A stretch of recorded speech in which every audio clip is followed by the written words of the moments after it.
നമുക്ക് കോലത്ത് പാടത്തേക്ക് ഒന്ന് യാത്ര ചെയ്യാം. കോലത്തുംപാടം എന്ന് പറഞ്ഞാൽ ഞാൻ ജനിച്ചു വളർന്ന അവിടെയാണ്. എൻ്റെ തറവാട് അവിടെയാണ്. എൻ്റെ അമ്പലം എല്ലാവരുടെ തറവാട് അമ്പലം അവിടെയൊക്കെയാണ്. അവിടെ ജനിച്ചു വളർന്നുകൊണ്ടായിരിക്കാം ഞാനൊരു പന്ത് കളിക്കാരനാണ്. കാരണം എൻ്റെ ചേട്ടന്മാരെന്ന് പറഞ്ഞ കസിൻസൊക്കെ പന്ത് കളി. പിന്നെ ആ ഒരു ഏരിയ ടൗണിലാണെങ്കിലും നമ്മുടെ ഒരു ഏരിയ നമ്മൾ മാത്രമുള്ളൊരു ഏരിയയാണ്. നമ്മൾ കാസ്റ്റും നമ്മളെ ഒരു കോളനിയാണത്. അവിടെ പന്ത് കളിക്കാൻ അറിയുള്ളൂ എല്ലാവർക്കും. തുണിപന്തൊക്കെ കളിക്കുന്നു. അപ്പോൾ അത് കണ്ട് വളർന്നിട്ടുള്ള ആളായ കാരണമാണ് തന്നെയാണ് ആ ചെറുപ്പത്തിൽ ആ ഒരു കളിക്കുന്ന കണ്ടിട്ട് ചേട്ടന്മാർ കളിക്കുന്ന കണ്ടിട്ട് അവരുടെ കൂടെ തുണിപന്ത് കളിക്കാറുണ്ട്. അപ്പോൾ അതുകൊണ്ട് തന്നെയാണ് ഞാനൊരു അവിടെ ജനിച്ചുകൊണ്ട് തീർച്ചയായിട്ടും ഞാൻ കോലത്തുംപാടത്ത് ജനിച്ചുകൊണ്ട് ഞാൻ പറയും എപ്പോഴും ഒരു ഫുട്ബോൾ പ്ലെയർ ആവാൻ പറ്റിയത്. പിന്നെ ജോലി എന്ന് പറഞ്ഞിട്ടുണ്ടെങ്കിൽ ആ സമയത്ത് പറഞ്ഞ പോലെ ചെയ്യാത്ത ജോലികളൊന്നും എൻ്റെ ഏജിലുള്ള ഒരു ഗ്രൂപ്പ് പിള്ളേരുണ്ട്.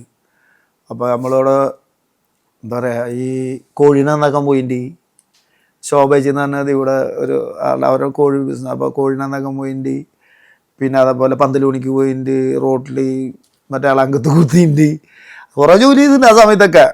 അതുകൊണ്ട് ഫിഷാറിനെ ഒഴിച്ച് ബാക്കിയെല്ലാം ചെയ്തു. അത് ചെയ്തില്ല ബാക്കിണ്ട്.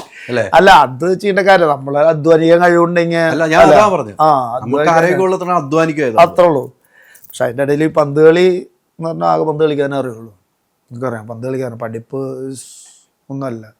അതുകൊണ്ട് പന്ത് കളി കാരണം തന്നെയാണ് ഇതൊക്കെ ചെയ്തതിനൊരു ഗുണമുണ്ടായത്. പന്ത് കളിച്ചപ്പോൾ ജോലിയും കിട്ടി, എല്ലാം കിട്ടി. എനിക്ക് സ്കൂളിൽ പോകുമ്പോൾ ടീച്ചർ ചോദിക്കുമായിരുന്നു, എൻ്റെ ഒരു ടീച്ചർ ആ ടീച്ചറുടെ ക്ലാസ്സിൽ 5 കൊല്ലം പഠിച്ചത്. പ്രഭാതി ടീച്ചർ എല്ലാവർക്കും അറിയാം. പ്രഭാതി ടീച്ചറുണ്ട്. ടീച്ചർ ക്ലാസ്സിൽ 5 കൊല്ലം പഠിച്ചത്. അപ്പോൾ ആ ടീച്ചർ എന്നോട് ആദ്യം ടീച്ചറെ നട്ടേക്ക് കൊണ്ടിട്ട് ഞാൻ തക്കിട്ട് കൂടി കേട്ടോ. അതുകൊണ്ടൊക്കെ ഇപ്പോഴത്തെ പിള്ളേരിനെ അടിക്കാൻ പാടില്ല അല്ലേ? അതെ അതെ. പക്ഷെ അതിൻ്റെ ഒരു സൈഡ് എഫക്റ്റ് ഇപ്പം ഉണ്ട് തീർച്ചയായിട്ടും അല്ലേ, പിള്ളേർ ഈ ഡ്രഗ്സിന് ഇതിന്. പക്ഷേ അന്നൊക്കെ ഈ ടീച്ചറും ഞാൻ മുണ്ടെടുത്ത് പോയ സമയത്ത് അടിച്ചിട്ട് തൊടൊക്കെ പൊളിച്ചിട്ടുണ്ട്. പക്ഷെ നമുക്ക് സ്നേഹത്തിന് കുറവില്ല ടീച്ചറോട്. അതേപോലെ തന്നെ സ്നേഹിക്കണമുണ്ട് നമ്മൾ, മനസ്സിലായില്ലേ? അപ്പോൾ ആ ടീച്ചർ എന്നെ അടിച്ചിട്ട് തുടക്കം അടിച്ച്. അപ്പം എന്നോട് ചോദിച്ചു, നീ എന്ത് നേരം വൈകി വരണേ ചോദിച്ചു. 2 കൊല്ലം കഴിഞ്ഞിട്ട് 1 കൊല്ലം ടീച്ചർ, പിന്നെ 2ാമത്തെ കൊല്ലം ആ ടീച്ചർ ക്ലാസ്സിൽ തന്നെ.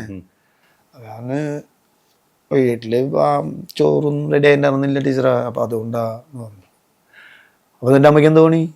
കാരണം അമ്മയ്ക്ക് ഇങ്ങനെ കൂലിപ്പണിയാണ്, ഇങ്ങനെ കുപ്പിയും പാട്ടും കല്ലാസൊക്കെ എടുക്കാൻ പോണതാണ്. അപ്പോൾ അമ്മയ്ക്ക് പക്ഷെ അപ്പോൾ അരിയൊന്നും ഉണ്ടായിരുന്നില്ല, തലേദിവസം പൈസ ഒന്നും കിട്ടിയിട്ടുണ്ടായിരുന്നില്ല. ആ ടീച്ചറിന് ഭയങ്കര സ്ട്രൈക്ക് ചെയ്ത് ടീച്ചർ. പിന്നെ എപ്പോഴും ടീച്ചർ ഉച്ചയ്ക്ക് ഭക്ഷണം കൊണ്ടുവരുമ്പോൾ ടീച്ചർ ഒരു പൊതി ചോറ് എനിക്കും കൊണ്ടുവരും. ഒരു പൊതിയും കൂടെ കൂടുതൽ കൊണ്ടുവരും ടീച്ചർ.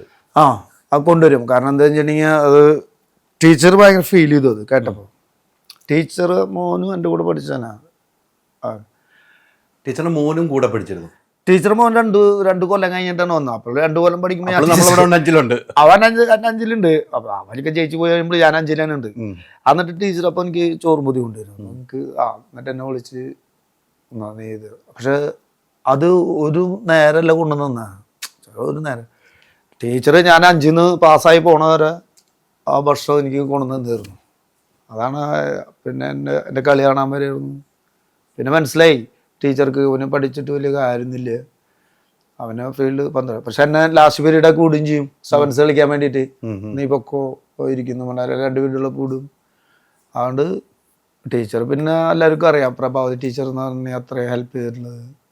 എനിക്ക് സ്കൂളിൽ നിന്ന് ഭയങ്കരമായിട്ട് ഹെൽപ്പ്, സ്കൂളിൽ നിന്ന് തന്നെ എല്ലാവരും ഭയങ്കരമായിട്ട് ഹെൽപ്പ് ചെയ്തായിരുന്നു തന്നെ. ഇപ്പോൾ റൂറൽ സ്റ്റേറ്റൊക്കെ കളിക്കാറുണ്ട് തന്നെ. അപ്പോൾ അഗർത്തലയായിരുന്നു കളിക്കാൻ പോകുമ്പോൾ. അപ്പോൾ ടീച്ചറാണ് എനിക്ക് മാഷ്മാരോടൊക്കെ പറഞ്ഞ് അവരെ നിന്ന് കാശെടുത്ത് ഡ്രസ്സും ഇതൊക്കെ. അന്ന് ആദ്യമായിട്ട് പാൻറ്റൊക്കെ മേടിച്ചു തന്നായിരുന്നു. അപ്പോൾ ടീച്ചറാണ് പറഞ്ഞിട്ടൊക്കെ മേടിച്ചത്. അപ്പോൾ വലിയൊരു സ്കൂളിൽ തന്നെ ഭയങ്കരമായിട്ട് ഹെൽപ്പ് ചെയ്തു തന്നു. പക്ഷെ ആ സ്കൂളിൽ ഞാൻ എപ്പോഴും പോകാറുണ്ട്. ഇപ്പോൾ തന്നെ പോകാറുണ്ട്. അതിപ്പോൾ വരെ വീട്ടിലപ്പുറത്തെ പ്രിൻസിപ്പാളൊക്കെ ആയിട്ടും. അപ്പം ഞാൻ പഠിച്ച സമയത്ത് ഉണ്ടായിരുന്നവർ ഇപ്പം എല്ലാവരും റിട്ടയർഡ് ചെയ്ത് പോയി. ലാസ്റ്റ് പ്രിൻസിപ്പാൾ ഉണ്ടായിരുന്നു. അപ്പോൾ ഞാൻ ഉള്ളപ്പോൾ ഉണ്ടായിരുന്ന ആളും ഇപ്പം റിട്ടയർഡ് ചെയ്തു. ഇപ്പം ആരും ഇല്ല അവിടെ. എന്നാലും പക്ഷെ ഇപ്പോഴുള്ള പ്രിൻസിപ്പാളും ഒക്കെ ആയിട്ട് നല്ല കമ്പനിയാണ്, വിളിക്കും. ഞാൻ ചെല്ലൂർ സ്കൂളിലേക്ക് പോകാറുണ്ട്. Ultra modern kitchen devices. ഒരു കിച്ചണിൽ വേണ്ട എല്ലാ ലേറ്റസ്റ്റ് ബ്രാൻഡുകളും ഇവിടെയുണ്ട്. ലോകോത്തര ബ്രാൻഡുകൾ, original products, wide range. MyG future.